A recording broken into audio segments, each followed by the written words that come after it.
Excuse me, coming through. So, how did I finish reading all of these books in a year? Seems impossible, right? Well, let me show you what I was able to do, and you can do the same thing too. And if anything, you can probably accomplish more than what I've read. So, let's get to it.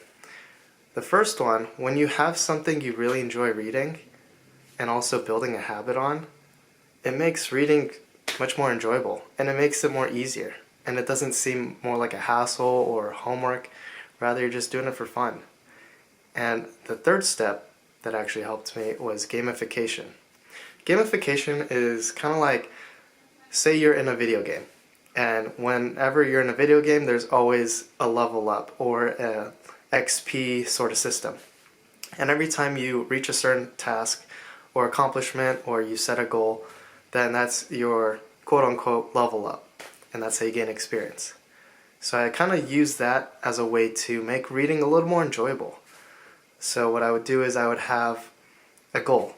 During the month, just read 10 pages a day. 10 pages doesn't seem that much. If anything, it's like less than a chapter. And it's just you're reading about, 10 pages of written text, sometimes even less because maybe there's a picture on it. And, by the time you read 10 pages, maybe you want to read 15. Maybe you just want to read 20. Or maybe you have extra time and might as well just try it out. And from then, it kind of helps me build a little bit more in the habit with step 1. So, step 1, build a habit. It could be as little as reading 10 pages a day. It could be maybe just spending 10 minutes just reading. No matter how many pages you read, just dedicate that time or time frame of how many pages. Those are some great goals. That's what I did and tested it out. So try to figure out what you feel comfortable with and what you enjoy. Then the third one is gamification. Gamification, just to make sure you are creating systems, but also in a fun way. Think of it as you're leveling up. You're improving your character. And with those 3 steps, I can assure you, you're going to be able to finish a book. At least within the year. Maybe even 2. Maybe 3. Maybe 4. Maybe even 5. Maybe even 10. Maybe 20. Maybe 30. It all depends on you. There is no limit. And some might argue, oh, but I don't have the money to buy the books, which is fair. I mean, hard copies and paperbacks, the prices can vary. So I don't blame you. Maybe the price just isn't really in the budget. I totally understand. And, if you really want hard copies, but maybe just it's a little pricey, then I would stick with paperbacks. Paperbacks are the cheaper option for getting a book. And maybe the book you're still kind of hesitant if you want to make that commitment. I totally understand. But there are places where you can get secondhand books. You could even just pick it up at a bookstore. Just look through the pages. They're not going to say you can't skim through the book and see. There's no time limit. And, there's also deals. There's a lot of holiday sales. Take advantage of those. That's the perfect time when I get my books in bulk. I usually wait during Christmas time, Black Friday, New Year's. There's a lot of sales that happen, and it's a great time to pick up some books. You'd be surprised. Sometimes, let's see, for instance, I was able to get this book at Target for half off. And it's a hardcover. I was able to find it, and the only reason why was because they just had a deal. Sometimes you find amazing deals on books. Maybe they're just trying to get rid of it on the shelf, trying to make space for new ones. You never know. There are plenty of ways to get books. Now, if there is still a concern with money, and I totally get it, I'm not judging you on your income, maybe just don't want to be able to get a book. Maybe you're not able to. Well, then the second option is a free one. You could always get a library card. Some might argue, but then you'd have to drive at the library and go get a book, pick it up, then drive back. I totally get it, but it's free. There's no cost to you. You get a book, don't like it, return it. And what's even better is libraries are now moving on to online, digital. I've gotten a couple books that I've looked at and they were audiobooks. Sometimes I got online copies of the book and I just read from there. So there are plenty of ways to read a book, whether it's audio, digital, or physical. You can get your hands on a book somehow, some way. I'm pretty sure there's websites where you can pirate books. It's not advised, but some people just don't want to spend that money. And I totally get it. I would use the library card and get a bunch of digital copies of books and I just read it. I'd get audiobooks if I didn't really have the time or maybe it wasn't available. So there are plenty of ways for you to get a book. There's no excuse. I did it, and you can do it too. Now, next question. Next question might be, well, after reading all those books in a year, which book really stuck out to you? Or what are your favorite books that you read? And those are some good questions. And I'd say it kind of depends. There's a lot of things you can get out of a book. It really just depends on what you're looking for. But for me personally, the book that kind of changed my trajectory and just changed how I wanted to improve a skill was actually this book. This one, The Art of Online Writing to Business. The Art and Business of Online Writing. The Art and Business of Online Writing was a game-changing book. For me, this book, I was a little hesitant on, but I found this author from a podcast and was curious to actually improve my writing. And once I got the book, I actually read through it, and there were a lot of fascinating tips. I mean, might be skeptical, but this guy's done a lot of online writing. You can see his work on Forbes, Quora. He's very well known. So I wanted to figure out what it was like from a professional. See what their experience was like. How did they start from the ground up? And from then on, I was able to implement some of the methods and tips and tricks that he's mentioned in the book. And it's definitely helped me with my writing and made me look at it from a different lens. And I'd say I got this book around January, so the first month of the year, and I read a dozen other books, but I'd still say this book really stuck out in terms of how much I was able to get out of it and how I could apply it. So, there are some books out there that you pick, and maybe some books just may not resonate with you. But maybe there is that one where it will change everything for you. It might change your job, maybe change the way you look at life. Maybe it also just improves your well-being. There are plenty of books out there, and one that may make a huge difference in your life. So, I'd say if you are interested in writing, online writing, this is a good one. It covers a lot of great insights, such as, I give you a few right now. So you don't have to, if you feel like you don't want to read it, I'll give it to you right now. One of the tips was the 1-1-3 method, or 1-3-1 method, or 1-3-1 variations. And what the premise is, when you have the 1-1-3, the 1 is your hook. So kind of like what intrigues the audience, what would captivate their interest with that single sentence. Then you move on to the next sentence of maybe that's your supporting, or maybe just a brief example or reason behind it. And then the 3 is a little bit of the body paragraph, explaining a little bit of the details in depth. And then from then, readers are able to also look at it and read it easier, because if you look at just a bunch of text on a screen and no indents, no paragraphs, it can get really hard to read. But if you break it down with the 1-1-3 or 1-3-1 or 1-3-5, whatever variation, it's a lot easier to see as a reader and also as a writer.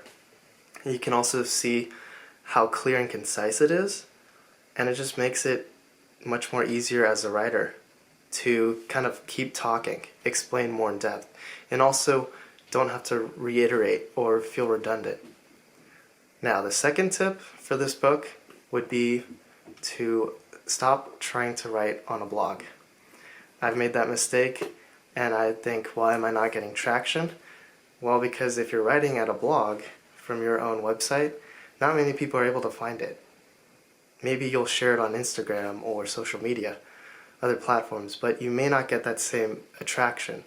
Whereas if you put it on maybe like Facebook, Instagram, Twitter, or X, a lot of people will find that post somewhere. Maybe they're not even looking at it. Maybe they're just looking at a hashtag and come across your post. That's so much easier for someone to find your content, and also a good track record. You can see who's clicking on it. You can also see people that you don't even know who are sharing it maybe to someone else. And that's also creating a lot of trustworthiness in terms of what kind of content you're putting out there. Maybe people will check out your posts because of that one article that you published on social media, which may not seem as popular, or maybe some people may feel like they're not going to read it because they only want to see photos, but that's not the case. A lot of people are trying to get a lot of information out there, and also whatever seems interesting or catches your eye will be shown on the screen. So blog posts are a great way, whether you're writing, screenshotting, or maybe you're just writing it on a notebook and then transferring over to social media, whatever it is.